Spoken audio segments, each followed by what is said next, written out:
Yeah, here we go. Episode 1, the Sports Affiliation War Room. Welcome, everybody. We are stoked. This is our first episode. We will be talking fantasy football, some NFL on the field football, but a lot of fantasy, guys. We're going to get into rookies these first couple episodes, and we are going to be with you all year long, at least once a week, at least with one of these beautiful faces and somebody else from our TSA family. We hope to have everybody and more on here throughout the year. So we'll get some hot takes, different opinions, and give you guys all you need for 2023 fantasy football. With that being said, again, this is the Sports Affiliation War Room. I got Charles and Cubby with me at Cubby Strickland, Charles at Sports Debate 23, myself at SoCal Ball Nerd, and of course at the Sports Affili. Head over to thesportsaffiliation.com. Plug that email in. Articles, content, good stuff coming. No spam. That's how we like to do it. Guys, how you doing today? Doing great, man. Yeah, can't complain, man. It's a good day. Love it. Love it. We're going to get right into it. We're going to do quarterbacks and tight ends today. Let's start with the quarterback that when the season started, Heisman hopeful, Heisman candidate, goes down with an injury, kind of disappears a little bit. Recently has made his name back into the discussion of top quarterbacks and what he may be. That may be a little more NFL-oriented than fantasy, as he's a little older than some of these prospects. None other than Hendon Hooker from Tennessee is who we're going to start with. Charles, Hendon Hooker. Man, he's a good prospect. I mean, you're coming off the ACL tear. I've got him going to the Seahawks. Biggest concern for me is that ACL tear. I mean, he's a little bit older. He's already starting with an injury before he even takes an NFL snap. I do think, though, Seattle would be a great pick for him, in my opinion. I think he's a very similar play style to Geno Smith. I think he could learn a lot from him. Geno Smith just had a great year, so obviously he could come in this next year. He could sit behind Geno, learn a lot, and prove that he could be a starter. So my comp for him was Geno Smith and Jacoby Brissett. So I think he's going to be a good guy. We'll see what happens. Where do you put him at fantasy-wise right now, as landing there as a backup, and then maybe the age to go with the backup in that situation? What does it look like fantasy outlook? Is he draftable at all in a redraft? And where in a dynasty would you want to stash him? Man, I don't think you draft him this year. That's just me. If you do, it's a high stash, and it's I don't know, man. It's a struggle for me with his injury and possibly going to Seattle. I don't think he's going to take it from Geno. So fantasy-wise, his value redraft as a backup and age, probably that's a waiver wire pickup, trade target when he shows. So where is his value then in the game of Dynasty, Cubby, and as a possible stash moving forward? What's that look like? I like him in Dynasty. He's careful with the football. He had a 1.1% turnover worthy play rate with a 38-5 touchdown to interception ratio. And he wasn't just like babying the football either. He had the highest average depth of target out of any of these quarterbacks we're going over today by a full yard, even 11.7 yards to Stroud's 10.6. I borrowed these numbers from Nate Liss on Twitter, by the way. He'll occasionally sail his passes, but he's pretty accurate overall with the 66.9% career completion percentage. He scans the field back and forth, finds his checkdowns when he needs to, layers passes to the sideline. His mechanics are good. Biggest problem with Hooker, like we mentioned, he's coming off that ACL tear. He's already 25. It's a good thing that he's a mature 25 because he won't be given a lot of time to develop into an answer for a team. But I do like his prospects in Dynasty. I'd love to see him go somewhere with a great foundation in place. I love the Seahawks fit. That's a great choice, Charles. I would also love to see him in a place like Detroit, a team that he's met with. They do like him, to my understanding. An excellent group of playmakers around him. The offense is ready-made for a quarterback. I think he can do more with his legs than Goff can. Be really exciting to see him end up there. He's the kind of high-character guy that I think would mesh well with Dan Campbell. And with all those weapons, it would be an easy path to success in fantasy. I don't know how much playing time he would get year one with Goff there. So like I said, I like him in Dynasty more. It would give him a little more time to recover from the ACL tear. And if it means he doesn't play until year 2, that's fine. But I am a believer in Hendon Hooker, and I think he would be great in fantasy if he gets a shot in a place like Detroit or the Seahawks. I like both those calls. I mean, in Detroit, too, great offensive line, weapons in place, and that maturity you talked about. He's NFL ready. I mean, outside of CJ Stroud, I think he's the second best NFL ready quarterback to help a team with his skill set. Now, what that looks like fantasy-wise, we know can be completely different because a guy like Justin Fields or this year's Anthony Richardson, they can run for more points than some of these guys throw. But with Hooker being that second best option, if he does get a chance to play possibly year 2, give you at least a good 6+ years, even at that age, where are you seeing him being taken right now in, rookie drafts or even startups that include rookies?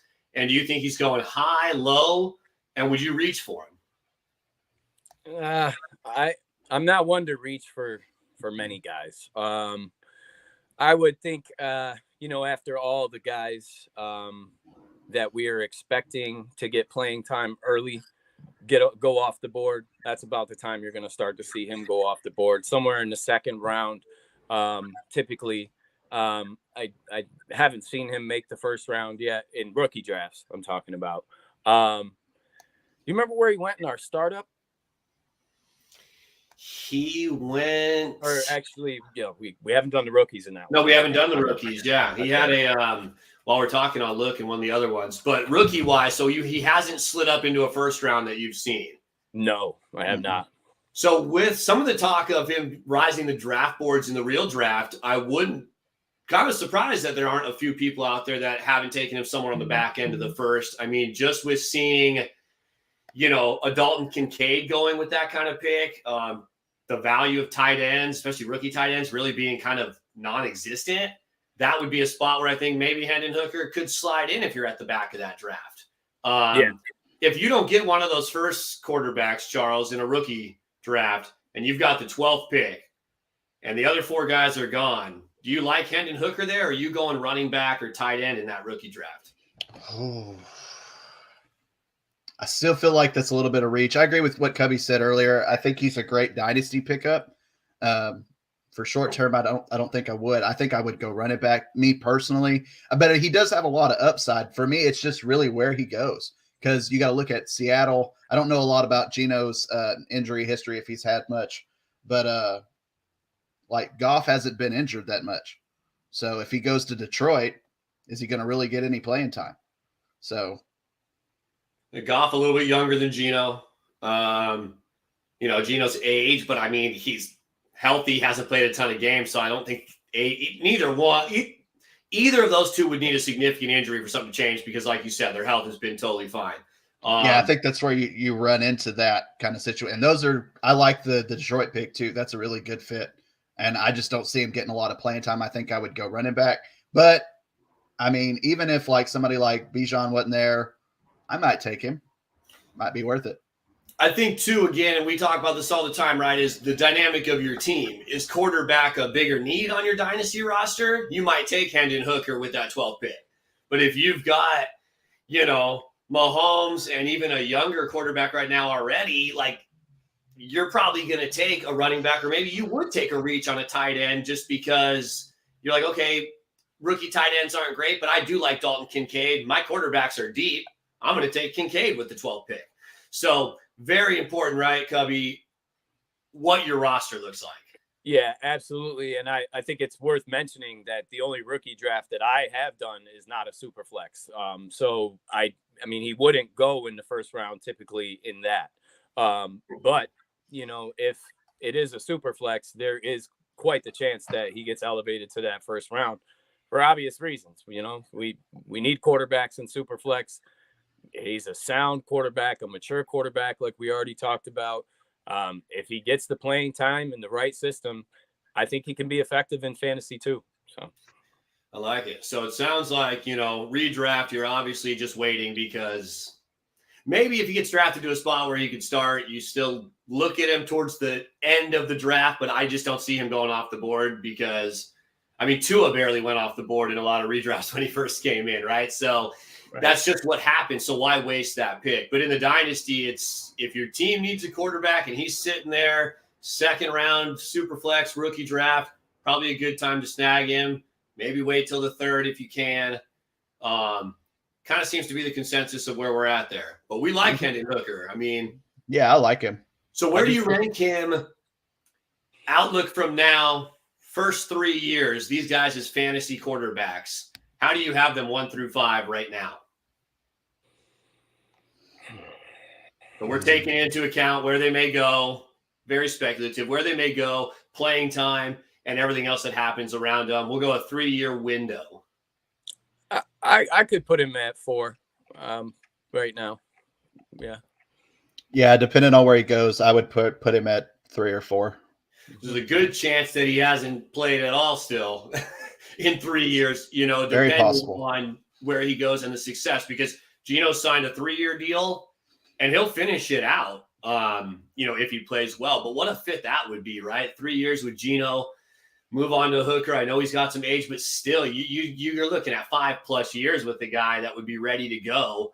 A Rodgers sliding into a Favre, not the same caliber of names, but same kind of idea. And for me, I'm a big continuity guy.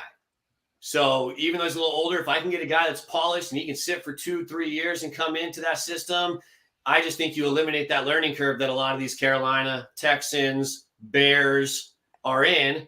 And it's no fancy that those teams are the top 3 pick, in the top 3 picks of the draft. I mean, constantly in that area. So I really Good like thing that. is, oh, go ahead. No, go for it, Charles. I was going to say, good thing is, like I was saying earlier, he's got the maturity to go along with that age, though. So he has that maturity to sit, learn, to get better behind somebody like Geno or even Jared Goff, and learn and go into the system and just go crazy. No doubt. So let's go to the other side of that. Maybe a little less experience, but more height, more athleticism. Probably the number 1 fantasy production hope, I would think, with his legs would be Anthony Richardson. I think fantasy potential, you have to have him at number 1 right now. Obviously, if he goes somewhere where he's a backup, that's going to change. But if he goes somewhere where he's going to play, I think we believe he goes to Indy. Where do you have Richardson going, Cubby? And what do you think about him fantasy-wise, year 1 moving forward? I would love to see him in Indy. I think he's the most, I think everybody agrees he's the most athletically gifted of the quarterbacks. He's so big and fast, excellent as a runner, very explosive, great with the off-schedule stuff. He keeps his eyes downfield while he scrambles. He's got pretty good pocket presence. He progresses through his reads. He can get to his checkdowns.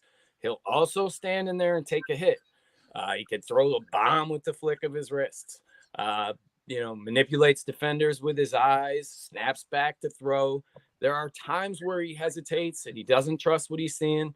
He only started for 1 year, though. So I think this can get better. His accuracy, his ball placement need a little improvement. Again, 1 year, fixing some of his mechanical issues would go a long way with those problems. I'd love to see him end up with the Colts. I've already talked at length about how much Steichen is going to elevate that offense. Look at the work that he did with Jalen Hurts. The same kind of things need cleaning up in Richardson's game. This would be an absolute smash of a pairing. Richardson, he has that fantasy ceiling that none of these other guys have. It's the highest ceiling in the class. The explosiveness he has in the run game, that big arm of his, it's a mouth-watering combination. If he could put it all together at the next level, he could truly post quarterback 1 weeks on a consistent basis, especially if he ends up with a good complementary coach like Steichen. Where's your concern at, Charles, with that, passing statistic, completion percentage, mechanical work, if it's not progressing the way you want, right? That's the concern for some of these young mobile quarterbacks is you can't have them on the field anymore because you're not producing. You're not winning games. The NFL wants to win games. We love Anthony Richardson, Justin Fields, in the fantasy world because, as we talked about before, he can win you weeks and the team can go 3-13. Justin Fields was a fantasy god this year. The Bears were awful. So at what point is there a concern where his production doesn't get to that level and he's not on the field? Does that worry you at all, Charles? I mean, it's definitely worry. Kind of like he was saying, he has without a doubt the highest fantasy ceiling, but just like we were talking about before, he has the lowest floor, in my opinion. If he goes in a couple of years and doesn't pan out, I mean, I don't know, man. It could be real rough, just in the same sentence that it can be real high. So he's got a lot of fine tuning that needs to be done. I agree with what Cubby said. He's got a good coach going in there. If he goes to Indy, that's where I have him. He just needs the fine tuning, and we'll see what happens. Do you guys feel like, and I brought this up to Charles earlier, that the quarterback position in the draft has changed? Like these guys, a guy like Anthony Richardson, to me, and what I remember over the years, is this guy's a 3rd, 4th round project. And nowadays, and I think in the fantasy hype's even more because, like you said, he can win you weeks. I mean, you're willing to take that risk on a guy that could, I'm not saying this will happen, but even be out of the league, right, or floating around within a couple of years. But you'll take him, the top of the rookie draft because of that potential. So now teams in the NFL are reaching. You have to take these guys in the 1st round, or you have to take them in the 1st of the rookie draft. Fantasy wise, how much do you see of that, or am I just seeing it from my perspective? Yeah, I think there's something to that for sure. It seems to have gotten easier in some ways for these guys to make an impact year one than it used to be. You see guys step on the scene and have immediate success more often. The thing that I think is worth mentioning about that, though, is there's a lot shorter of a leash than there used to be. Teams are not patient anymore at all. So if the guys don't have that early success, they tend to get pushed out quicker too. So that's the thing we got to keep an eye on. We were talking about that earlier, how a lot of teams, I mean, the leash is so much shorter when you have, thinking about the competition, when you got guys like Patrick Mahomes and Justin Herbert and all these other freak athletes of quarterbacks, the leash is shorter. They're like produce or go.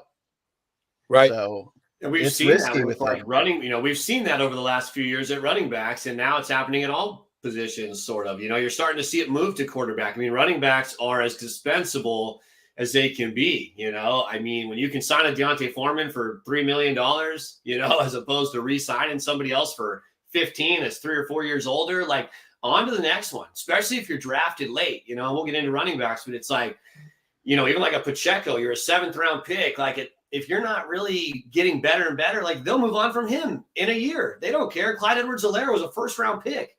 So that's happening as well. And that's why, but I think it's happening more because of that domino effect of projects getting drafted early. So it's like, I'm going to take my shot. Here's my lottery ticket.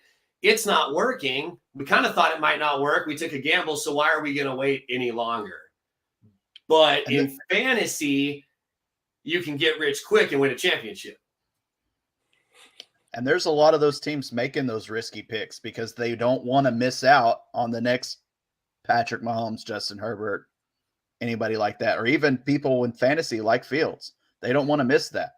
So fantasy makes more sense to me. Do you, obviously, I mean, you could win a championship or 2 with Richardson and he could fall out of the league just because of, like Cubby said, and you agreed with, the legs, the skill set, being able to rush for 150 yards, run for it. I mean, Justin Fields, like he can win you the league, but that's totally different, than the NFL, of course, right? I mean, we're talking just 2 different animals. I forget where I was going with that.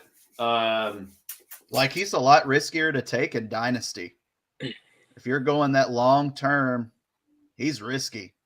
Yeah, depending on what your team looks like there, right? Where you take him, exactly. Where, I mean, a redraft league, it doesn't matter if he wins it for you. Yeah, I forget what I was going to say about Anthony Richardson. I had something there on what we were talking about, and I don't remember. So, Yeah, where else are we with Richardson? I'd say that probably pretty much covers it for him. I mean, is he number one on your board fantasy quarterback? It's going to depend on where he goes. I hate to give that generic answer, but it's so important. The landing spot, the coaching, it's going to be so important to his success. It looked like it is for any of these guys. So before I make that call, I do want to see where he ends up going. But as Top of two. right now, because he's just got that ceiling that none of these other guys have. And then, there's kind of this misconception that he's just a mobile quarterback. He's not. He plays well within the pocket. He's just got to do it more consistently, put it all together at the next level. And you got yourself a home run for the next 10 years, as long as he stay healthy. He's going to be a great quarterback in the NFL. He can do it all. So, would you take him at number one if you were Carolina? Probably not. No, I can't see that happening just because of the ramifications of missing that. Yes. With what you gave up. And again, it goes back to like fantasy. It's your current roster. We're talking about the Panthers. For another team, it might be a little different. The Panthers will set themselves back another decade if they miss this pick. Yeah, and 100%. Not for nothing. If I take a risk and draft him 1 overall in fantasy, I'm not going to get fired for doing that. If they take him 1st overall in the NFL draft and he doesn't pan out, they're going to get fired. And odds are good fantasy-wise for all of us fantasy players. Waiver wires, trades, they make your season. You can always go get and make adjustments to your team and find league winners, right? On that waiver wire or whatever it might be. So that landscape is different than that draft pick that's stuck in place. Right. So then who is the number one draft pick? I'm assuming it's one of the 3 we haven't talked about, right? Charles, who's the number one pick?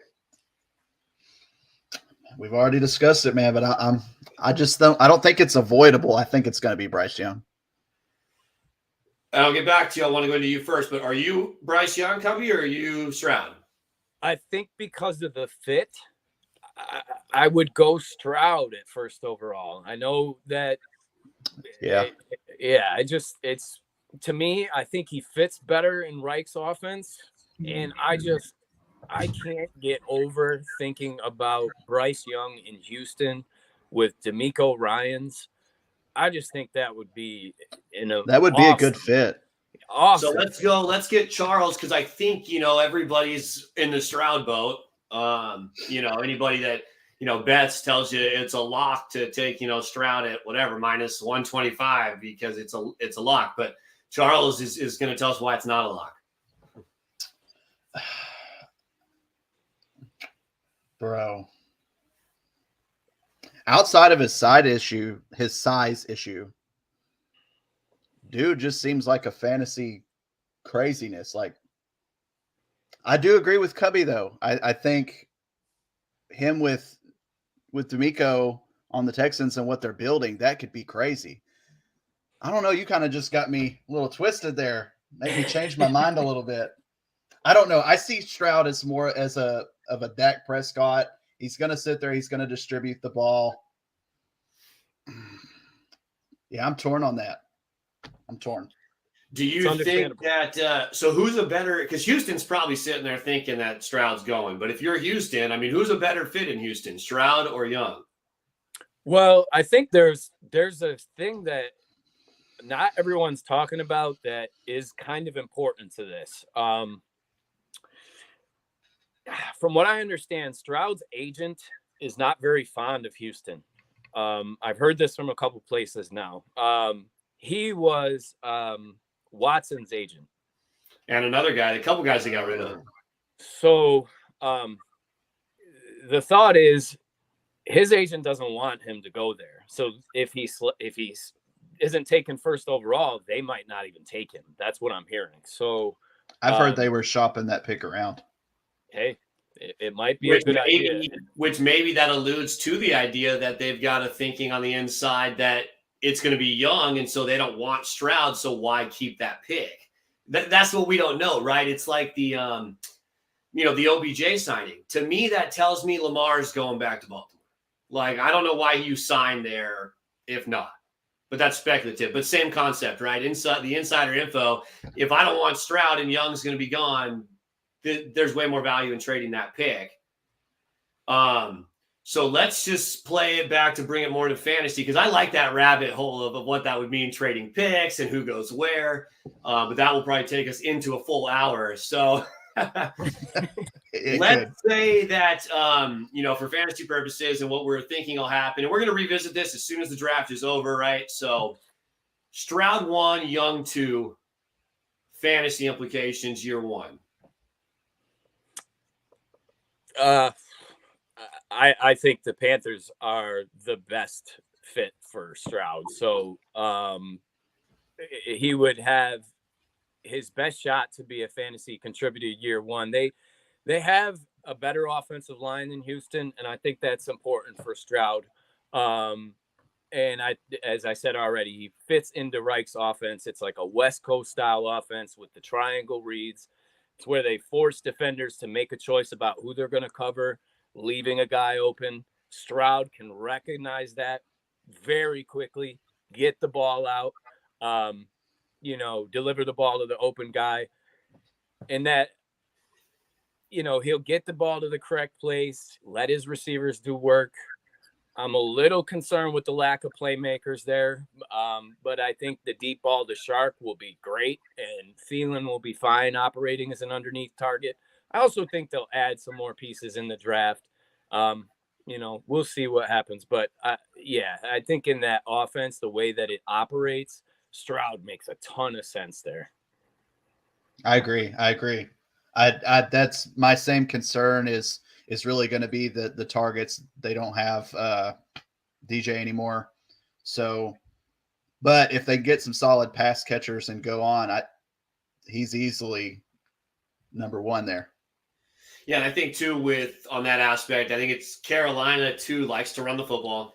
They like to play defense, so they're not gonna. It's not as much pressure. Then they're not going to try to turn into this aerial attack just cause, right, until that develops. So, I mean, I get, that, and that could hurt Stroud a little bit in fantasy production, especially the fact that he doesn't run as much either. So with that being said, if you're staring at Stroud or Young, if those are your 2 options in a rookie draft of fantasy, who are you taking? Yeah, if it's it's kind of funny. If it's Stroud at 1 and Young at 2, I probably am taking Young first. And the reason is, I think the ability for Young to operate in chaos in Houston is going to bode well for his fantasy stats. Yes. They don't have a great offensive line there, and Young thrives when things break down. So, I expect the defense to take a huge step forward in Houston and play better. With a guy like Young making plays for them on offense, it seems like a really magical combination. In that situation, they'll be relying on him to make plays to score points, which would give his fantasy stock a boost. I can see him scrambling around, finding vets like Robert Woods, Dalton Schultz, and the young Nico Collins. They even brought in Noah Brown. And then Devin Singletary, who's an underrated pass-catching back. If he ends up going to that spot, I think the pieces are a little bit, more in place for him. And again, they're going to rely on his playmaking ability to score points. So I think that really helps in fantasy. Yeah, I agree. I think immediate impact, you got to go Young if he goes to Houston, because, I mean, they were just even from an NFL aspect last year, they were so close to winning some of those big games. I know they did terrible, but they were so close. And I think he puts them on that next level, and they're going to start winning game and putting up more points. I think that's all it equals for Houston. If Bryce goes there, it's more points. Yeah, and I think it goes back to the point where this group of quarterbacks really shows the difference in the NFL as a team and as a fantasy owner as a team. Like how, because it's so vital that the Panthers take Stroud, but it's more vital that your fantasy team take Young, and they're 1-2. And so I think it's just a great correlation in what we talk about with the NFL and fantasy being two different monsters when we talk about a player being good, and what their career looks like and what their outlook looks like. And I think you're absolutely right. It has to be Stroud. But it makes sense. The NFL, they're a team that's in more of a developmental stage. Houston has a little bit better pieces. So fantasy production wise, but I agree. I think Bryce Young also just has the big game capability, more than Stroud. If Stroud has a big game in that offense, it's still going to be a little restricted, where Young, it's going to be 150 yards rushing, 2 rushing touchdowns and 2 throwing touchdowns, Barring that he stays healthy, because that size still with Young is still an issue for me. He's very small for a quarterback. That's the concern moving forward. And that's the thing. That's what concerns me with Young as an NFL quarterback, is how long can he get out there and RG3 it before he turns into RG3, I mean, and that's unfortunate because, man, that guy, what he was doing in Washington that first year before he got hurt, but you can't play like that even if you're Josh Allen. Like, even if you're 6'4", 2 whatever, you just can't put your body through that. So how can a 5'10", 70 pounds less, like, my goodness, you're getting hit by, Ray Lewis on every play, basically. Like, your body's not meant to take that. And so year one, fantasy-wise, great for Young, but how long can he sustain that fantasy-wise, and how long can he sustain that, career-wise? And that's the thing about these picks. You're talking about the first or second pick. If that starts to happen, your top pick is done, and your team is just set back again. And that's the concern with trying to get these home run shots, right? Yeah. It's what makes fantasy fun, though. Yeah, and more fun for us because after one mistake, 1 year, we can rewrite that ship, like Cubby said, as opposed to a team. You take, RG3 and he gives you 1 year to the playoffs and then he's hurt. Your franchise is, well, there it is. I mean, competitive. And they're one of the lucky ones. They stay competitive with that defense somehow in Washington. But, when have they really found a quarterback, and really got that franchise going since that time? It sets you back big time. And that's the risk that the Panthers just need to avoid. So as a football team, they got to go Stroud, Will Levis. Oh, Lord. not a favorite on the list of Cubby and Charles, but he's on the list nonetheless. I'm going to open with this and we'll go from there. Josh Allen comparison is pretty popular, has been. A lot of talk about Josh Allen being a terrible, terrible NFL quarterback coming out of Wyoming. If you go look at the takes and the video. So I just want to say there is some resemblance there. He does have the size. He did show the year before last what he could do talent-wise. Kentucky wasn't much last year. There wasn't much around him. I think it's hard to maybe grade on just that. But Josh Allen, a lot of negativity coming out of Wyoming, and now is a top commodity in the fantasy game. Charles? Oh, man. I actually saw a comparison that I liked a little bit more than that. I mean, I could see, and I'm going to give him some slack. I always give players some slack. We were talking about that. I'm not going to judge you before you get any NFL playing time, but I actually saw a comparison that compared him to Jay Cutler and Sam Darnold. So I'm more on that realm. I think he's going to end up going to Tennessee. This is where I think Levis is going to go.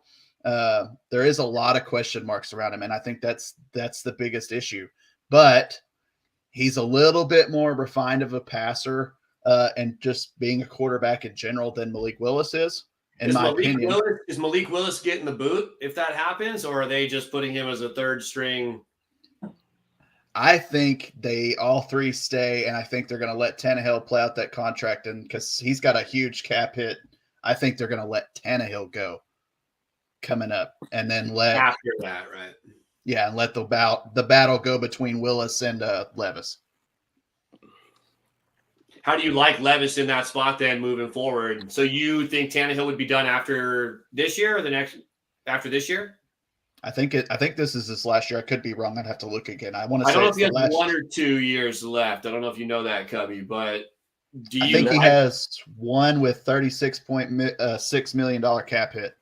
Okay, so 1 year on the bench, and maybe get a chance to play. So, I mean, what do you see his outlook in Tennessee then, fantasy wise, after year one? I mean, it really just depends because, like I was saying, he's one of those question mark players. He's just the limited production. We don't know a whole lot about him. Ultimately, when it comes to an NFL style offense, what he's going to do, he could come out and be Josh Allen, or he could come out and be Sam Darnold. So, Where do you have him? Where's he been going, Cubby, in rookie drafts? Like I said, I've only done the one, and that's a real. It's not a super flex, you said, right? So it's kind of a weird league. It's a league for nutcases like me who like to play in different kinds of leagues that are different kinds of challenges. We draft before the NFL draft our rookies in this one. It's a different kind of league, but it's a one quarterback league. I can't even remember off the top of my head where Will Levis went, but it wasn't early. I can tell you that. Sure.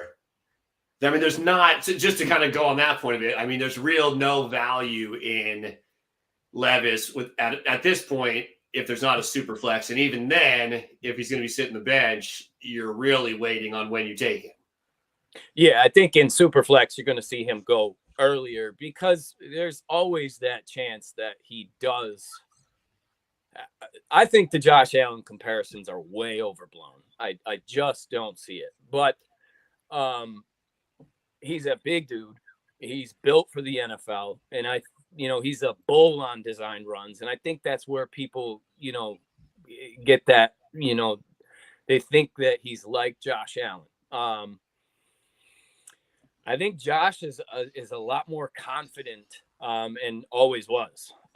He is not somebody who was hesitant. He would go out there and sling it. He was always that kind of guy. Will is more reserved. He likes to see it before he throws it. I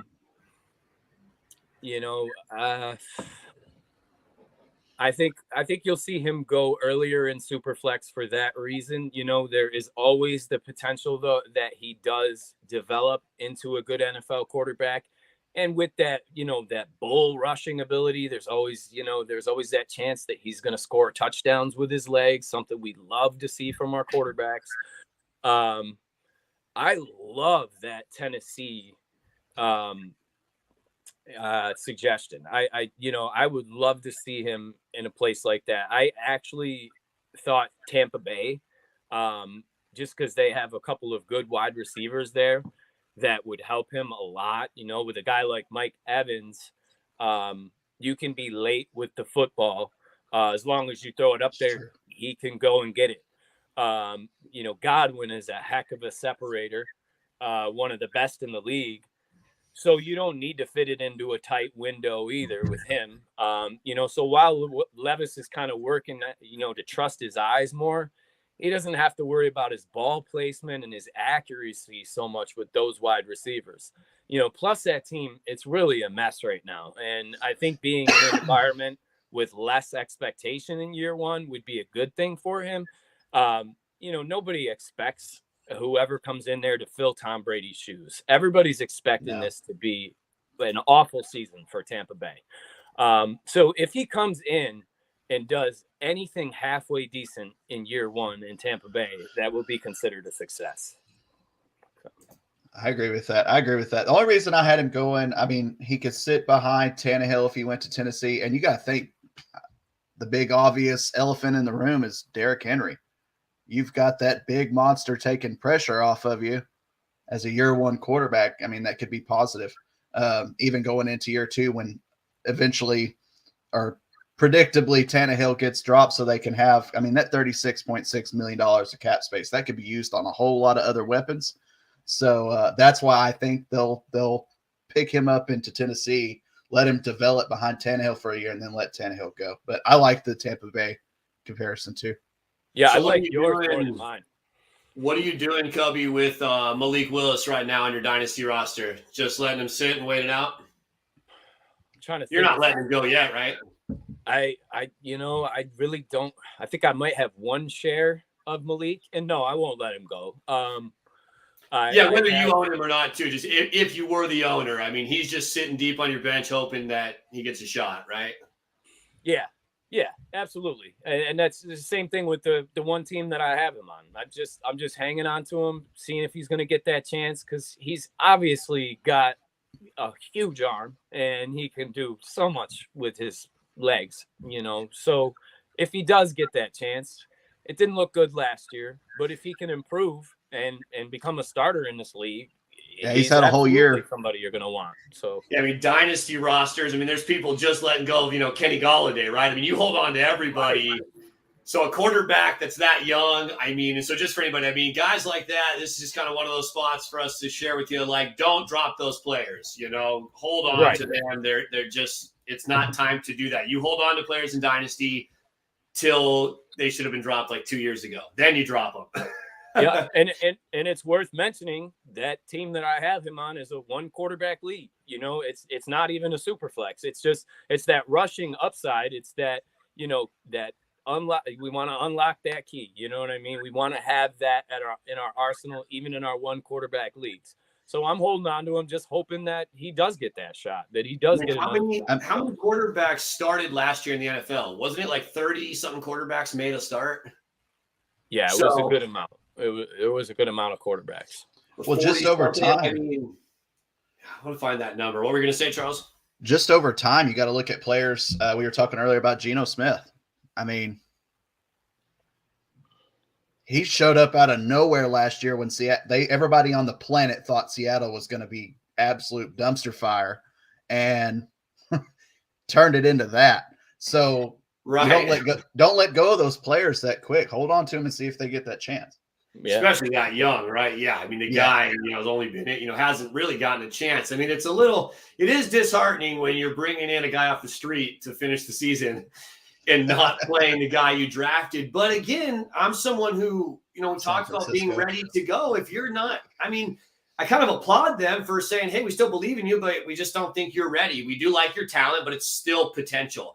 But we are in a world right now, like you guys mentioned about these, we want to hit the home run. So we hear that and we're like, oh, this guy's career's over. I mean, you're not playing right away. You're not good enough to play after Tannehill gets benched. Like, that doesn't mean he can't be good. But I think in the fantasy world, we take that as, oh, this guy has no chance because he didn't do it off the bat. But yeah, don't be dismayed by that. I mean, not going to get much this year, but look at players like Brock Purdy. Could you imagine if somebody had picked him up, not thinking he was going to be anything? And then I'm just saying. I mean, even Justin Herbert was a waiver wire pickup in most redraft leagues that year, his first year. Dynasty, of course not. Redraft, Herbert was a waiver wire addition in, I'll say, 75% of leagues. So that's the average fantasy fan is playing in those things. So, I mean, there's surprises anyway and every way. Tannehill could get hurt week 1 and Willis gets his shot because they don't draft a quarterback. And the rest is history one way or the other, good or bad. Couple other names to go off with that. I mean, Kyle Trask, Matt Corral, some youngsters that were taken pretty early in the draft that now could be affected big time by quarterbacks being drafted. Where Matt Corral, Kyle Trask, Cubby? Obviously, you have a better idea, but do you think those guys should get it? Just aside from fantasy, should you be giving those guys a chance before you just give them the boot? This is a good time to bring this up. I wrote an article several years back when Trask, was coming out, and the article name was Trask versus Trash, and it just, I don't mean to be mean, but you watch some of the film and it's so sloppy. Some of it is so bad, and it's turnover city. That doesn't translate well to the NFL at all. I really don't think Trask even gets much of a shot this year. Even in a year where the only other thing they have right now is Baker. I just don't see Trask succeeding. If you were running Tampa Bay, Cubby, regardless of that, you spent a second round pick or late second round pick on him, knowing all that you knew, right, with what you just said about film. So something's there. You have Baker sitting there. Are you not giving him 4 to 6 games and then seeing if you stretch that before you just say we're going to do a year with Baker, who we're going to move on from after this year no matter what? I might give him a game or two, but I'm not doing 4 to 6. No way. Unless he plays well in those. I mean, right, absolutely. But he's got to have some type of tryout in the real NFL as a second round pick when your team's going nowhere and the other alternative is a guy that's going to be cut after this season. That's a great point. I mean, this is the year they have to play them. This is the year they have to play him if they're going to play him. If you're going to see him, it's this year or not. Yep. Yeah, and I think, Matt Corral, Charles, I think CJ Stroud's going there. He's not getting a chance probably. I don't think you're different situation. Not with how proven Stroud looks to be as a guy that can play in the NFL. Like the numbers are there. Like I can see them not giving Matt Corral the chance. But to piggyback on the Trask part, I don't like this Carolina trade. I think they shouldn't have made the trade, and they should have started Matt Corral for a year just to see what you got. In the same concept as Trask. You use a second round pick, you're not going anywhere, and now you've given up all this capital and you're going to just lose Corral. So add another second round pick into what they traded to get CJ Stroud. I don't like it. Yeah, and Corral just doesn't have the draft capital either, to force his way onto the field, I don't see it.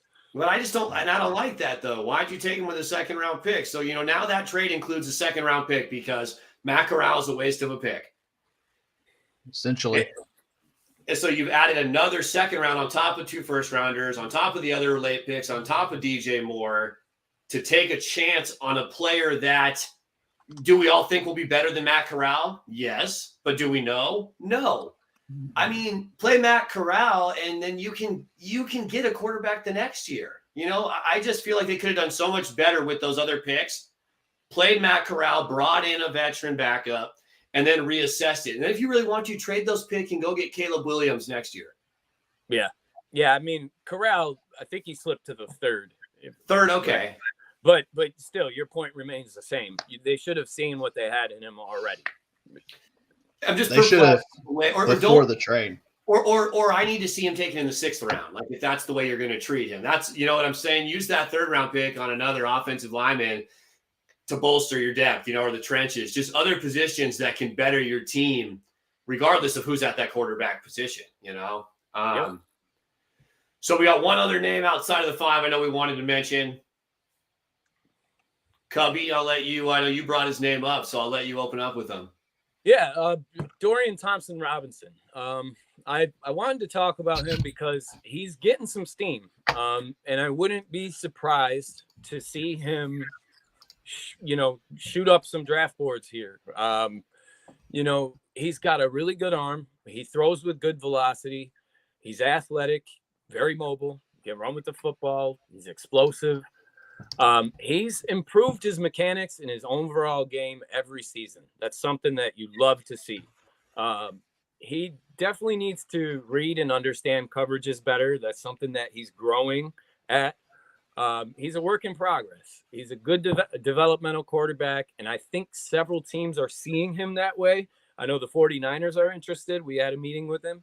I would love to see him end up with a team like that, like Kansas City or the 49ers, a team with a strong coaching staff that can develop him.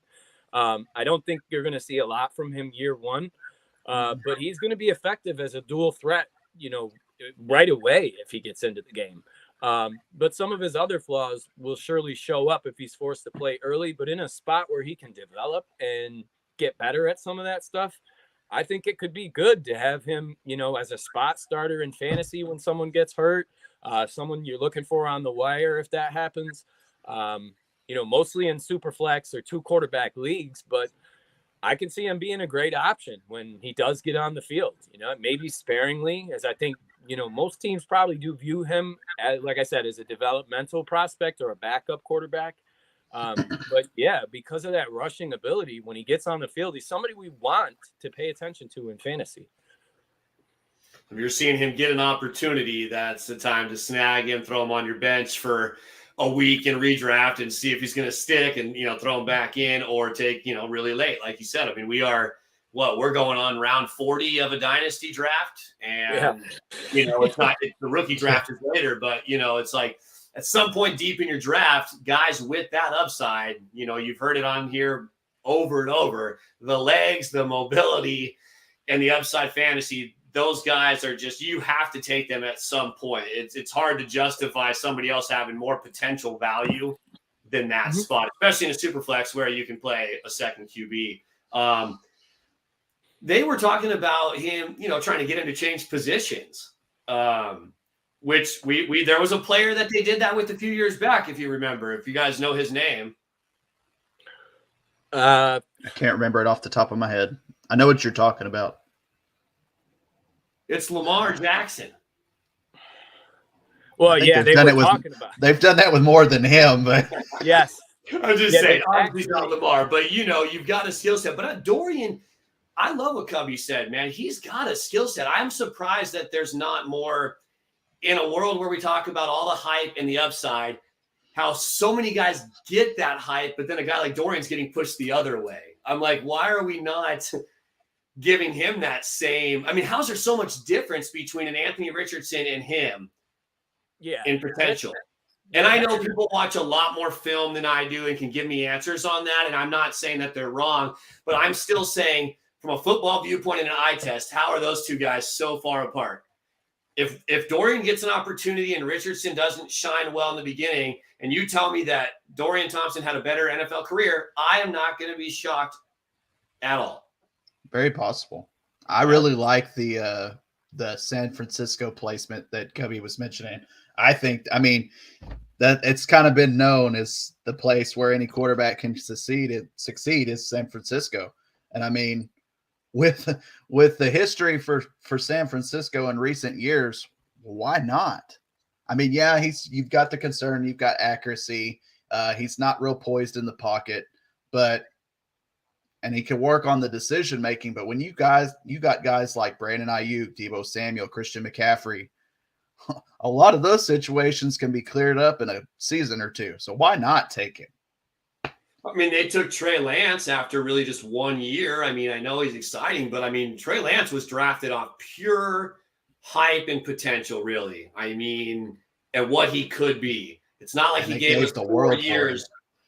Yeah, it's not like he gave us 4 years of crazy numbers. I mean, he didn't, he just didn't, and he didn't have to. So I'm not surprised that the Niners are looking at a guy like, Dorian and feels like he could be that same presence. And if there's any similarities to Trey, we all know that we don't know what's going on with Trey. So if they do move on from him, maybe Dorian's a nice little lateral movement to the same setup you wanted to do with Trey, and they're having those conversations, right? You're going to get the guys that fit your system. And if he can jump into a system that Lance was going to use, why not, right? Absolutely. Any other quarterbacks you guys like that we didn't mention that you think should be watched out for?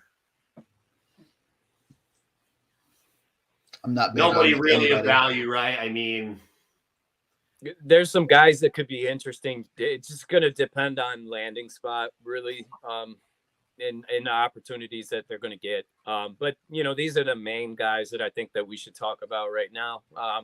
If after the draft we see some guys go to some good spots, I think there'll be some more guys we can talk about. But the rest of these guys, I think this core six right here, that's the cream of the crop that we got to focus on. So yep, they're the guys that have a chance to make an impact, and even so, maybe not the first year. We brought that up on about at least half of them, possibly sitting out year one. So, but after the draft, it will be cool to see where where these guys go and potentially look to see where they could find some playing time throughout the year or moving forward. And we'll see. We're going to talk about these guys too again in 2 weeks. Next week, we'll be talking running back, wide receiver. And then the following weeks, we're going to recap after the draft these positions on those two shows. So that's what we're looking like for these first 4 set up. So not quite as big of a position here. We're probably going from most important offensive to, I don't want to say least important, but especially with young guys, tight ends. There's not a lot of rookie tight ends that make an impact. There's not a lot of successful hit rate at the tight end position in fantasy to begin with. So how many of these guys really can have an impact year one?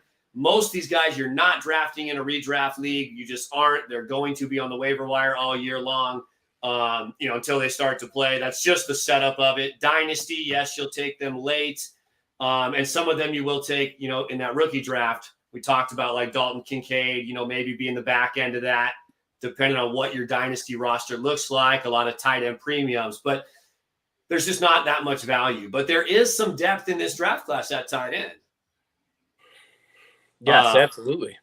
So let's go, Charles. Give me a name on that list. Well, to me, the only other guy outside of Dalton Kincaid that could go in and make an impact to me is Michael Mayer.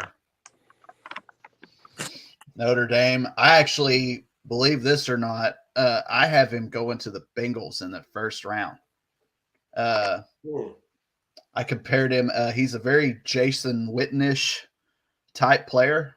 He's good with blocking. He can come up with contested catches. He's 6'4". He's not very dynamic, but he is a good possession player. He's a good solid target, which we all know good solid targets equal fantasy points. I do think, though, with him going to Cincy, if he does go there, he's going to have to compete fantasy-wise with a strong Cincy wide receiver room. So,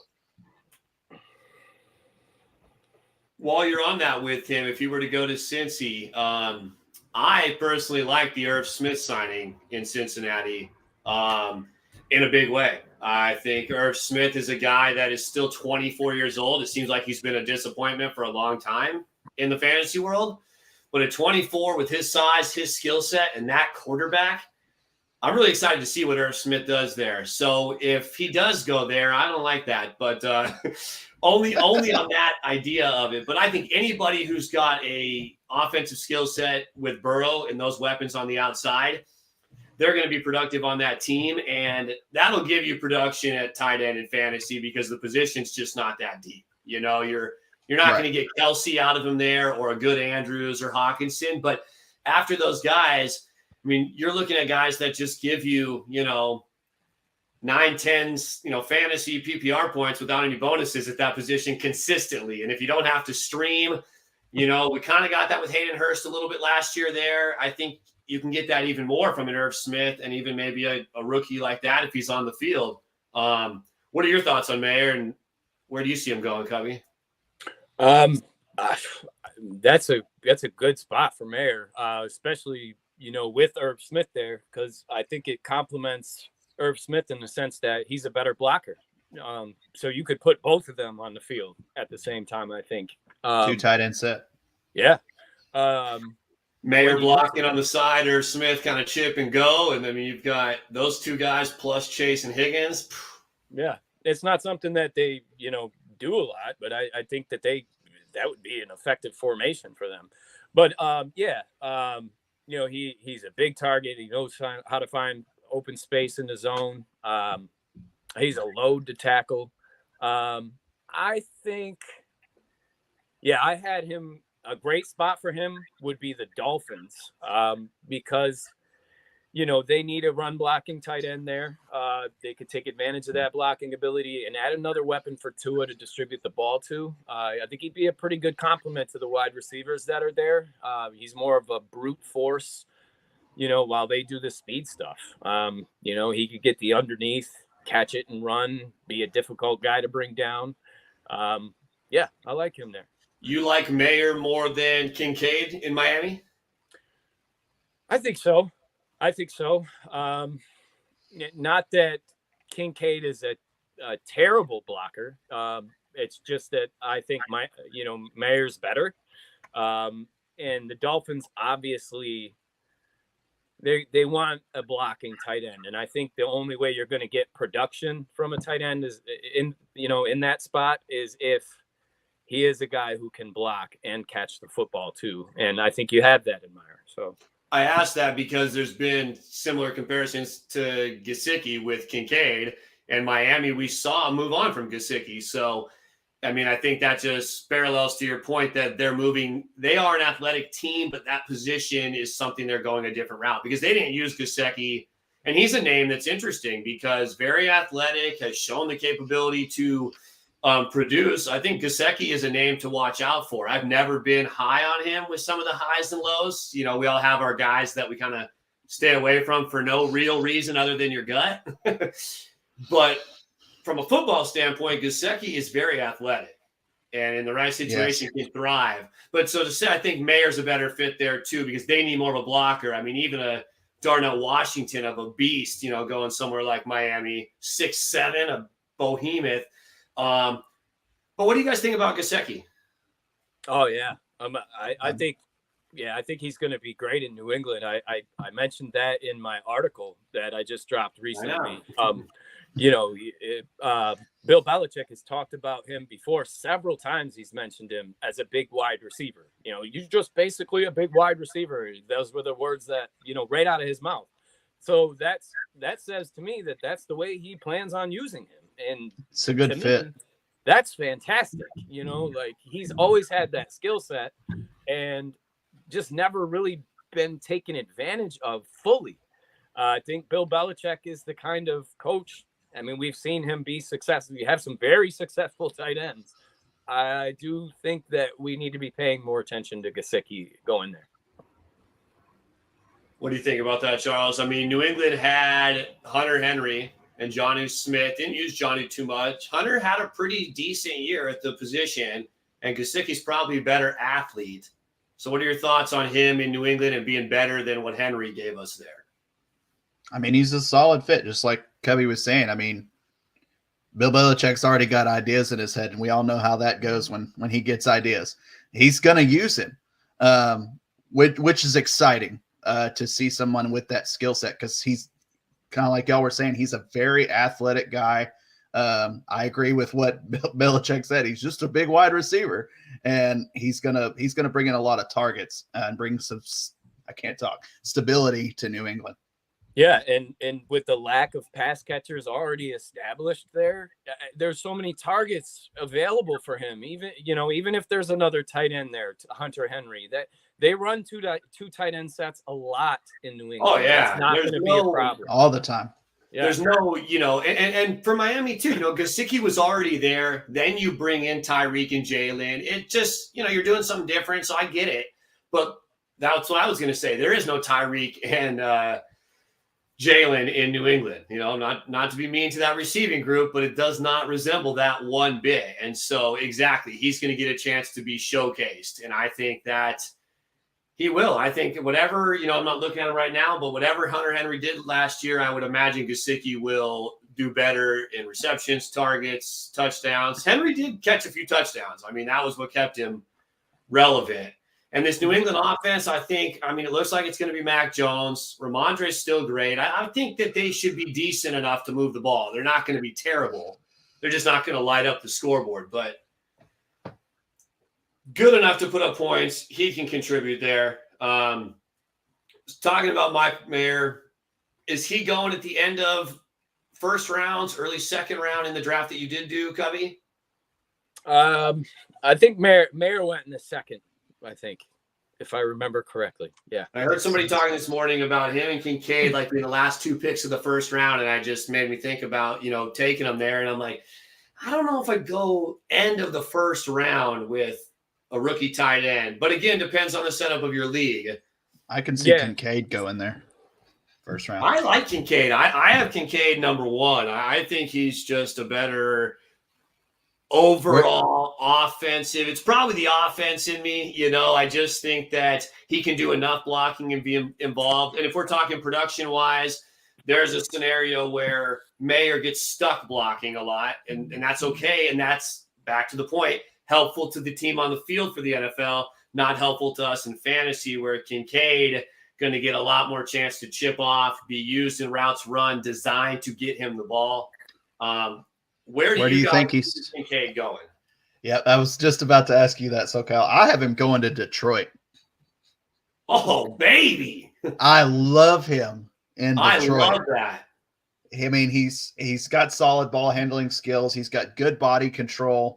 He's gonna bring in catches. Detroit needs help and with reliable targets. My only concern with him in Detroit is gonna be when it comes to the blocking in the run game, because we know that's a little bit of a question mark this year with their running back room, and they're gonna need solid blockers. And he's not the best blocker on the planet, but I love him in Detroit for the passing game.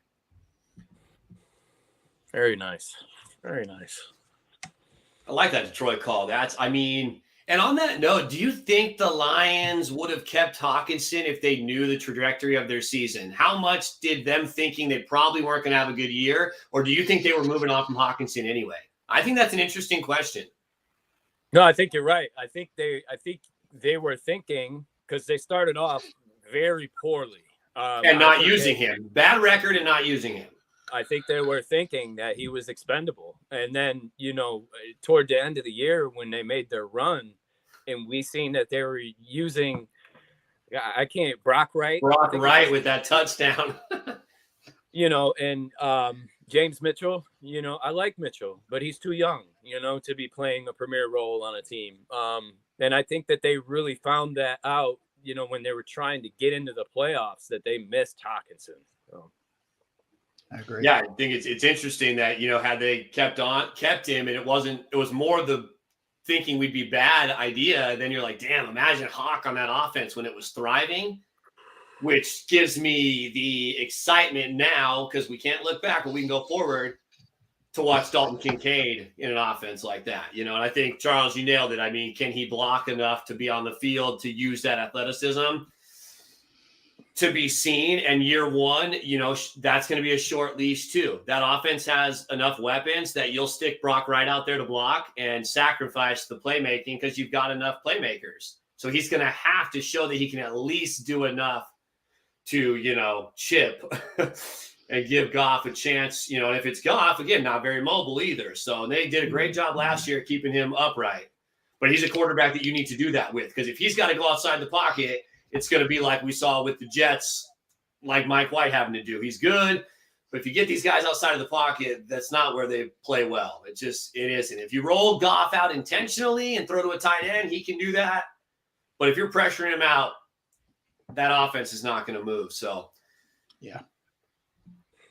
Do you is Mayer number one for you, Charles, and then Kincaid, or are you? Kincaid first, then Mayer.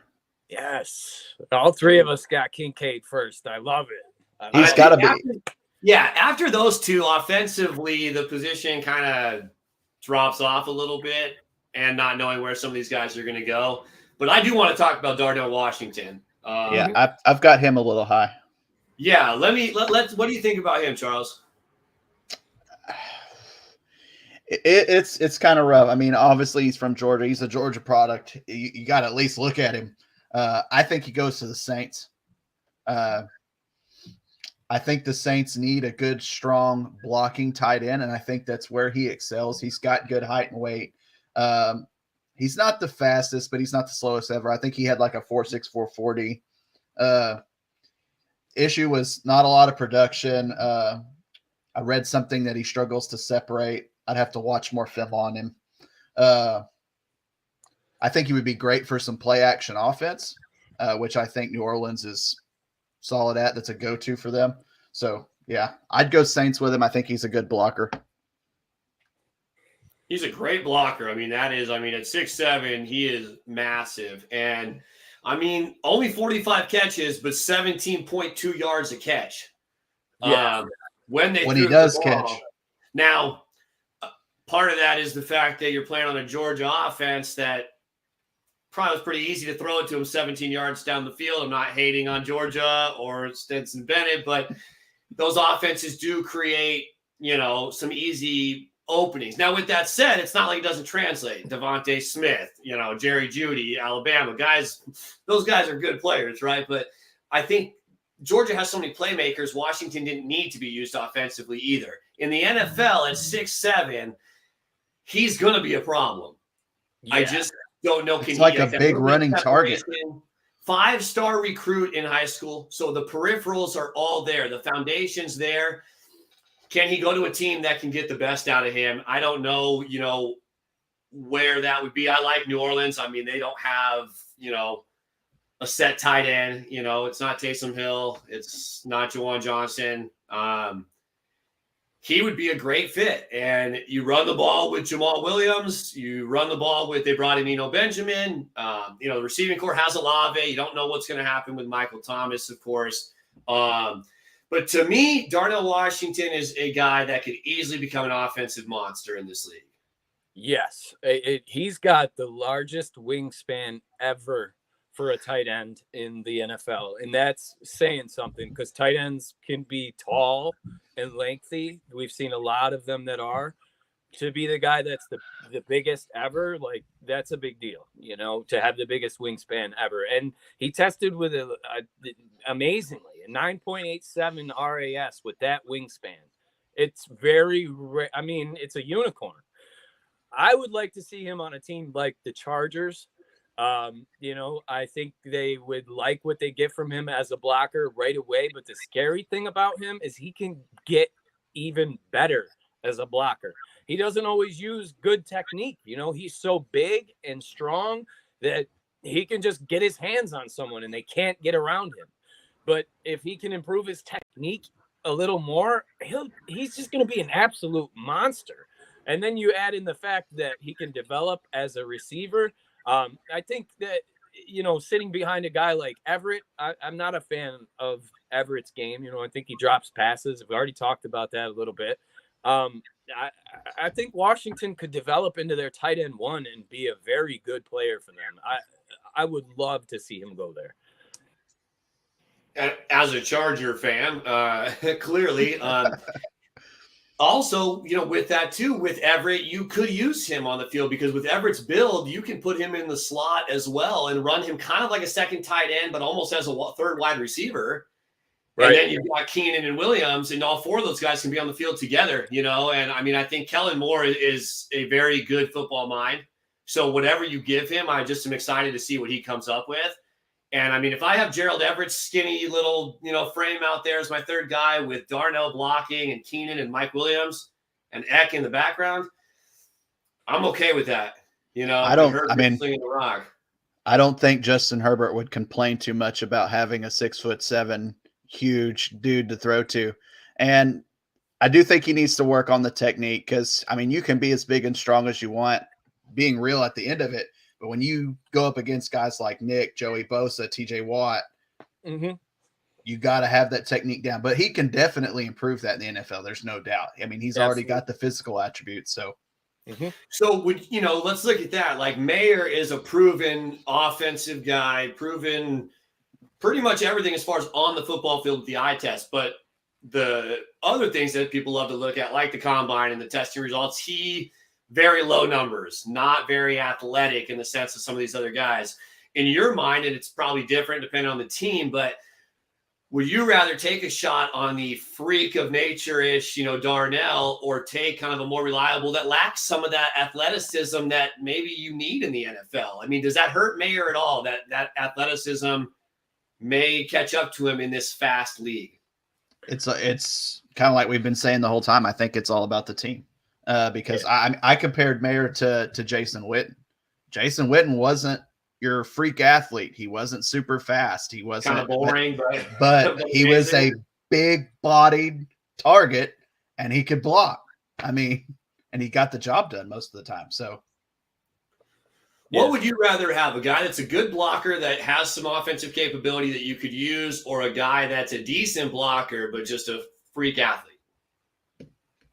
Regardless of the rest, what excites you more? Just kind of for fun. I love good blocking. I love guys who can block, and I like to scout guys and target guys who can block too, because they tend to find their way on the field more than the guys who struggle to block. For obvious reasons, that takes a guy off the field when he can't block. We've already mentioned the guy like the Bosa brothers. If you can't handle dudes like that, you don't play a lot, for the most part. or you're just a big wide receiver, like a second. Yeah. I mean, I'm kind of the same way. I mean, it does intrigue me though, because the technique, like we said, can be improved. So it's almost tempting now over Kincaid. No, I'm Right. going Kincaid, but 100%. over Mayer, it's intriguing to want to take that big freak of nature and see if you can turn him into a superstar. So, same thinking of the quarterback's position, right? I mean, we're tying it all around. I mean, you're going for the boom there too, right? So yeah, and all you that couldn't potential, but it's tough because I like that you said that like the blocking sets the foundation, and if you can block and be on the field, the offense can kind of naturally come. You know, it's not like you don't know how to catch a football. I mean, you've been playing football all your life, you know, so we're not talking about some oaf that just like, oh, I can block, I don't know what else to do, you know. So I do like that. I mean, fundamentals, I love fundamentals. They're boring, but, you know, they get you to the Hall of Fame too. So nobody liked to see Tim Duncan stand there for 5 minutes like this and just shoot it off the glass, but it went in every single time, and that's why he was the big fundamental. So you can build off of that better than, because if you can't get on the field, you can't build off of it. And if you can't block to even get your chance, we're never going to get to see why we brought you in. So, but, you know, I like how Charles kind of got sucked into the intriguingness because we're talking about this and we talked with the quarterbacks. That's what's intriguing NFL teams is that boom possibility. So how is it any different here than with Richardson, you know? Yeah, you got a pretty good point there. I mean, it would be quite hilarious to see him go and catch some passes over some of these a lot shorter cornerbacks and just stick his big hand up in the air and take it. And it would be fun. Tight ends, you know, going. Can you imagine him running down? You know, him starting, you know, at tight end and going out wide and running down the field at 6'7". If I'm a safety, I'm gone, man.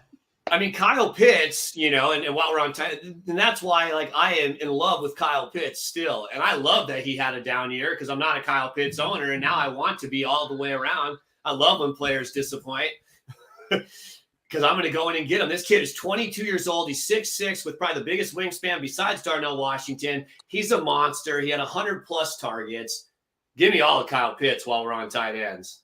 Yeah, and I wanted to say, like, we couldn't be talking about two more different prospects. Like when you're talking about Meyer, he's got this, you know, short arms. That's one of the knocks on him, and small hands. Darnell Washington has very long arms and huge hands, you know. So couldn't be talking about two more different guys. Totally different. So what do you know? What are you going for? And so back to the where do you land, right, for those guys? Because obviously teams can like Washington the way that we do, but not be a fit, right? Just like we talked about, kind of the Stroud and things like that. It's not necessarily that you don't like the player. It's no different than our own fantasy rosters, you know. Like I do, but I like these guys the same, and I do need this position, so I'm going to go that route. I have everything I need. I like the potential. I'm going to reach, you know, and take the athlete. So that all just really plays a role, you know, massively into it. He could definitely go tight end too in a rookie draft. So, oh yeah, especially if you're playing, you know, tight end premium, getting the extra point or extra half point, you know, for reception. And to me, it's a position that's weak. So, you know, if you can get a guy, you don't really even need him to go be tight end 3. If you draft a guy late and he's tight end 6 or 7 or 8, he's still going to be very productive for a position that doesn't produce a lot of numbers. You know, if you don't have Kelsey or Hawkinson, or I guess Andrews too. I'm very iffy on Mark Andrews right now. His own personal injuries, everything going on in Baltimore. But with this production, I'll put him in there. But outside of those 3 guys, Goddard, and then it's a crapshoot who could be tight end 5. So if I'm going to reach a little bit late, I don't mind doing it on some of these tight ends because there's room for these guys to shoot into a top tier of that position. Absolutely. That makes sense, right? Oh yeah. Who are we getting on next? Laporta? Oh boy. Iowa. Man. Big Iowa boy. You already know he's a big boy coming out of Iowa. What are your thoughts on Laporta, Cubby? So he's a really good sudden movements. He's really good sudden movements in his route running. Outstanding after the catch. I think he's the best route running tight end. And not consistently good in contested situations, though, which is something to keep an eye on. Let me ask you a question on that, Cubby. So that's the question raised, is that then at the combine, he tested so high in all those categories. How much to you does that change your concern? Or are you still the same concern even though he tested that well? Because combine numbers, some people eliminate that concern altogether. But to me, combine doesn't eliminate what I see on tape. Again, we always go back to this, but it's going to depend on the landing spot and the coach and how they use him. Because if you try to force the square peg into a round hole, it often doesn't work out. But if you use Sam Laporta the way that, according to his strengths, if you're not throwing a bunch of contested, balls his way, he's going to be just fine. And he's going to catch some of those contested balls. Anyway, he's not unable to do it. He's just inconsistent, so he's not somebody you're going to want to do that with all the time. And as long as you're using him according to his strengths, he's going to be great, So we want to see him go somewhere where he's going to be used well. I'd like to see him go somewhere like maybe even Las Vegas. I think he'd hit the ground running with a guy like Jimmy G. We've seen Jimmy G work great with Kittle from the same school, who was built from the same kind of mold. Kittle's obviously a better blocker, no question about that. But we've seen Jimmy be very effective with a guy like that. The ability after the catch, it's a home run. You just got to get him the ball, and Jimmy can do that in the intermediate, over the middle. Yeah, we talked about that before we came on. Charles and I talking about Jimmy G in that situation. Because he's not a downfield thrower. So him and Devontae, what that looks like, and the amount of time he has behind an offensive line that's not very good. And Jimmy G is prone to be getting hit and knocked out. So somebody can get the ball too quick, which is why I really have an eye back on Hunter Renfrow this year. I think they could develop a nice little rapport there, getting it out quick like a Godwin type. He had 100-plus catches before. But we brought up the tight ends in like redraft not really being draftable most likely, which we'll know a lot more after the draft. And it'll be fun to see which tight ends we like in redraft once they find a spot. But a guy that goes to Las Vegas could be a guy that you would actually target in a redraft league because he could slide into that starter role day one. And we've seen what a guy did there with volume as a tight end in Darren Waller and not a lot of weapons. So I like that because I want to see who goes there and is it somebody that we can target in a redraft league in fantasy. What do you got, Charles? I'm going to break the ice here a little bit. I'm going to step away from fantasy and just talk about Laporta. You brought up George Kittle. Now, this is, like I said, I'm setting fantasy aside. What I think would be best for his career, and Cubby may slap me around for this later, San Francisco. He's that similar type. He's a yak guy. He's getting better at blocking. But who else better to learn from than somebody that's came from that same mold? Let him go in and learn from George Kittle, and a few years from now, that dude could be a beast. No, I don't hate it.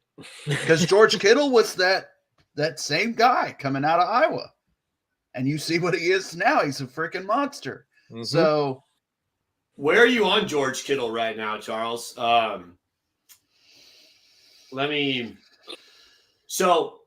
Kittle was dominant in the second half. And Purdy, he was wide open. They just could not stop him ever. We know that Kittle has had some downtime. Most of that is injury related. Because I went back, man, and I looked at even the years that he missed. Like the one year he only played 8 games, but my God, were those 8 games dominant. I don't think I realized that when I went back to look at it. Because I was kind of like, and the reason I say that is I looked at the second half of last year and I'm like, all right, hold up. Let me really delve into this. I don't want to jump on the Kittle bus. Not that he's not good, right? He's well worth having. When he plays, my goodness. But that's been an issue. So I know health right now, what's your status? Where do you rank Kittle going into 2023 fantasy tight ends? Fantasy tight end, if he's completely healthy, you were talking about tight end 5 earlier. He's my tight end 5. Cubby? If he's healthy. I might even put him at 3 because and here's why. When Purdy is playing, we don't have to use Kittle as a blocker as much because Purdy is very good at quick processing and getting the ball out of his hands. When Jimmy's in the game, we have to keep Kittle back and we have to block more because Jimmy holds the ball. He tries to make a play. Purdy is more about just finding the guy and getting the check down, doing whatever to make it a positive play. Kittle is much more of a receiver when Purdy is on the field, and we've seen what he can do when he's a receiver, when he's getting some crazy targets. catches. Yeah. So, that's another thing like for Laporta is not just Kittle's blocking skills, but we talked about Laporta has issues with those contested catches.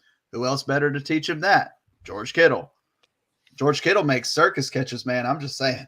So if Laporta goes to San Francisco, we're liking this on the field for the Niners, and we're liking it in fantasy when he gets a chance, because we would imagine that he would get the same opportunity, at least, to thrive like Kittle. And, see, like you said, I mean, and how sweet would it be? Just transfer from Kittle to him, Iowa to Iowa, same kind of player.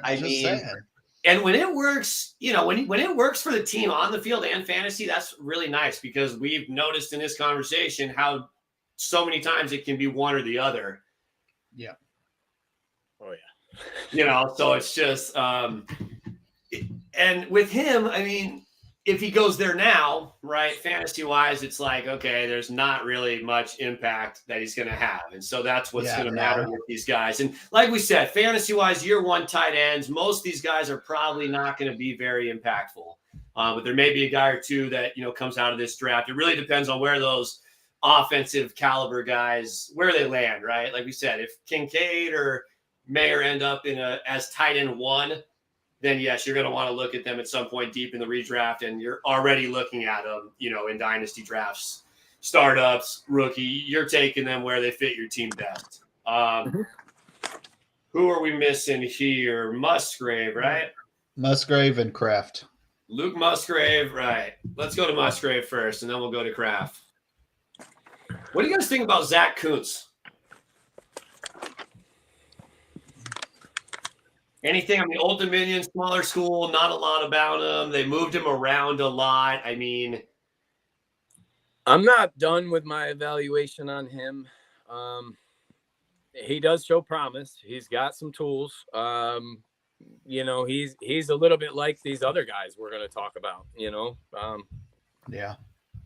I just wondered because he had a good combine. He's had more experience than everybody else at different positions on the field. He's played the most. He's been pretty good. He's very good against man coverage. Does struggle against zone coverage a little bit, but had the highest, yard per route, ran of the class. And then what he did in the combine, just testing, 94% and above and everything.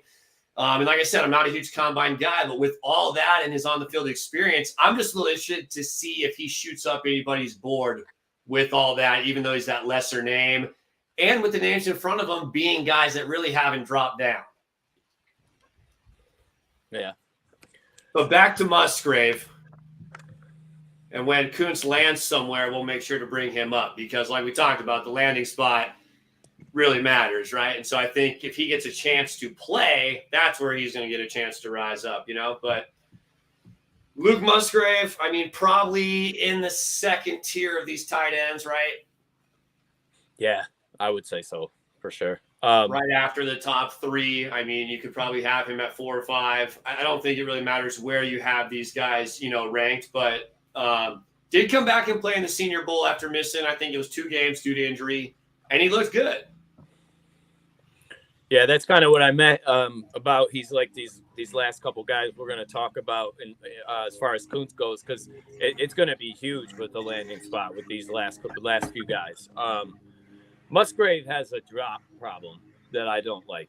He had, I think, the highest out of all the guys we're talking about today, 16%. That's high and too high. for the NFL. So that's a problem. Not a good contested catcher.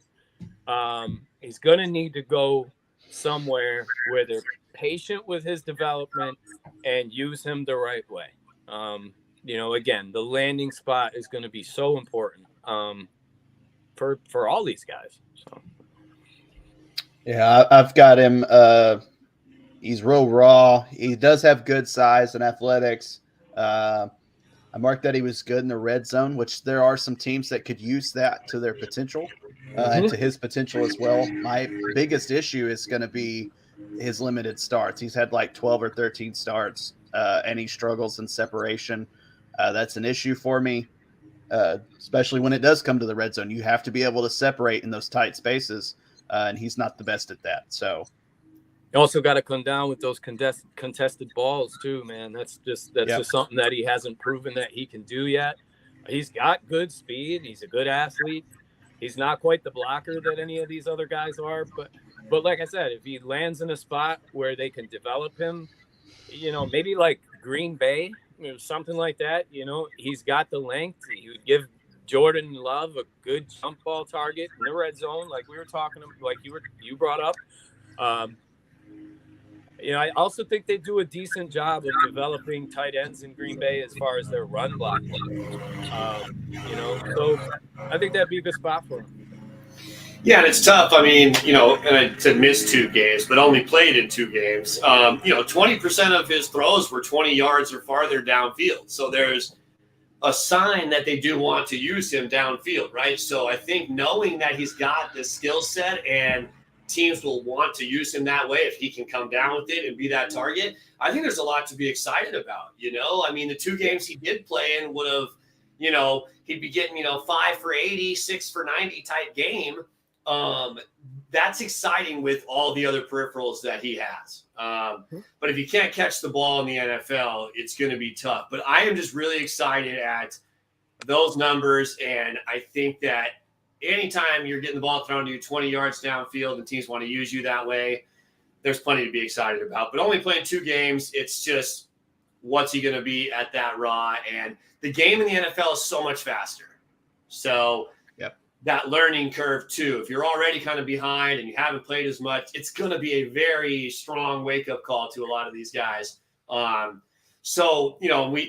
Little different than quarterback, right? We're talking first position. Quarterbacks come in, make an impact right away, and that's what you want and you're looking for. Now we're on a position where, like we said, 10% hit rate, not a lot of first-year tight ends that really play, so not as much to go into, but still names that we want everybody to be looking at, why to look at it, and what their strengths and weaknesses are, And when we get into where they go, I think that'll be a little bit more of an opportunity to define how much of an impact some of these guys will have. But not everybody knows, 5, 6 tight ends that are coming out, So it's not as much to talk about with them. But on Musgrave, I mean, a full year at Oregon State would have been nice to see, because then you would have just got a better idea. I'm not concerned with the entry. I just, want to be able to take a 10-game sample size as opposed to the 2-game. But off the 2-game, I like it. I think there's a lot to be, desired. And I think that it's also a pretty deep tight end class. So, he might be a little bit higher some other years if you didn't have those top 3 guys coming out. But I think it's good for the NFL too, because tight end is a position that we've seen suffer. And I think there's 6 or 7 guys, in this group that could potentially succeed in that position, whether it's on the field only or fantasy as well. But I think it's just a good year for the tight end to hopefully make an upswing back to more production. It'll be a way to be seen, right? Right. Yeah. These guys, they're good enough hands, good enough athletes, good enough length, where they can be good blockers, the kind of players that find their way into playing time and might give the tight end position the shot in the arm that we so desperately need. I hope so. Let's get into the last tight end. And is there anything on these other guys we mentioned tight end wise that you guys wanted to go over that I maybe looked over at all? No, just I think Kincaid has the best shot to produce. So right now, let's consensus that Kincaid 1. Yeah. Mayer 2. Yeah. Washington 3, or Laporta? I think they're interchangeable depending on where they go. Yeah, I think I might put Laporta at 3 before the draft, but if Washington goes to a good spot, he could take that spot. Cool. So we like Kincaid, Mayer 1, 2 right now, regardless, and we got Laporta, Washington, kind of interchangeable right now. Just want to make that clear for everybody that's listening, as we appreciate it, but follow kind of what our rankings are when we go back and revisit them. So let's get into the last guy here and tell me a little bit about the South Dakota State product, Tucker Kraft. Oh boy, I mean it's another one of those. I know we can't compare them too much, but the Trey Lance experience with that, or no, not Trey Lance. Who am I thinking of? Who played from South Dakota State? Is that Carson Wentz? Was that him that came from that school? Was it? It might have been Wentz. South Dakota. Oh man, Wentz and Trey came from the same spot. Okay, yeah, Trey did come from there. To me, it's one of those things. It's a raw talent. I think he has talent. He's a big dude. He's 6'5". The question is, and we said this earlier, and I say this all the time, and like I was saying earlier, NFL is like Bama and Ohio State every single game. It doesn't matter. You could take the worst team, and it's like playing Bama in the playoffs. So how will that translate to the NFL for him? That's my biggest question mark. And I saw, which I kind of liked it, somebody compared him to Hunter Henry. I think that's a good comp. But yeah, very raw, and we're going to have to see how he translates to the NFL. Yeah, absolutely. Yeah, he's a physical blocker, not a good one necessarily yet. He needs to improve his technique a lot. I think he allows guys into his chest way too consistently, and that's going to be a big problem in the NFL. That's something that he's going to have to clean up. But he can get open with his physicality. He's not a sudden route runner, but he knows how to use his body. Those are the kind of traits that you're looking for at this position to, that could potentially boost you to a tight end 1 in fantasy. So he was a high school running back. I mean, he has the athleticism to translate to the NFL too. And so, smaller school, he was involved. I mean, 4 catches a game, only behind Mayer and Kincaid at that position in all of college football, but at South Dakota State. But I mean, we have seen guys, over the years from small schools be plenty good players in the NFL. I mean, it's just true. Being recruited and playing the NFL are two different things. I mean, how many schools, how many players? I mean, Devontae Adams wasn't heavily recruited, I mean, there's, that's just one name. I mean, on the list, not everybody comes out of Ohio State, and tears it up. That's true. Talked about players being undrafted, but I think it makes the learning curve, a little bigger too, because you're talking about Bama, Bama plus Georgia plus every week in and week out for this kid coming out of a small school. That in itself is a drastic change. But like Cubby said, with the athleticism and the skill set he has, I think he's got a lot of good traits. And the depth of this tight end, we're talking 6th, 7th best tight end in this class, could easily be a contributor in the NFL for a long time with his speed, his athleticism, and being a high school running back. He has the fundamentals of a football player. He's a heady guy, a guy that'll find a way, I think, to learn the game, learn at what he doesn't do well, and just get himself on the field. What that ends up turning into in fantasy production will be seen with where he goes and how they use him. But strikes me as a guy that will find a way to get on the field and help an NFL team. Mm-hmm. Yeah, it's just the players from those schools, they can turn around and be superstars. We've all seen it. But they're also one, when I'm writing down, like, what about that I like about them, I just put a big old question mark, because it's like, you don't know. You could have a guy that turns into a superstar. You could have a complete dud. Right, we're just giving you the reasons why they might be good. If they're not, then apparently they didn't listen to our detailed instructions on how to be a good NFL or fantasy player. It's the execution, not the analysis, So he's definitely got the size and the talent. Yeah, what a great show, guys. First week. Appreciate having both of you on, man. We love it. For the sports affiliation, again, at Sports Debate 23 with Charles, at Cubby Strickland, on Twitter, at SoCal Ball Nerd. Go follow at the Sports Affili. We appreciate you guys. Catch the recording. Like, subscribe, share it, comment, interact, send us DMs. We want to talk fantasy football with you guys from day one all the way through the 2023 season. TSA will be fully embedded in fantasy football. So please reach out to us or anybody at TSA. We'll be back next week to go over wide receivers and running backs. And I can't wait for the draft the following week where we can see where these guys go and really start to get into what we think these guys can really do fantasy-wise. So any last words on quarterbacks and tight ends, Charles? I'm wrapped up. I think we covered it pretty good. I'm excited to see what comes out of the draft. It's going to be interesting. I got one last thing, and I think the connection that you may have been trying to make is Tucker Kraft went to the same college as Dallas Goedert. Was that? Yeah. Which is South Dakota. Lance was North Dakota. So there is a Lance Dakota connection with all those. Right. Right. Lance and Wentz went to North Dakota. Right. Yep. Perfect. Hey, so for all of us, for all of South Dakota, North Dakota, everywhere else, man, thank you guys again. Thank you, everybody, for listening, hopping on the recording, wherever. Love y'all. Have a great day. We'll see you next week. See you guys. See you guys later.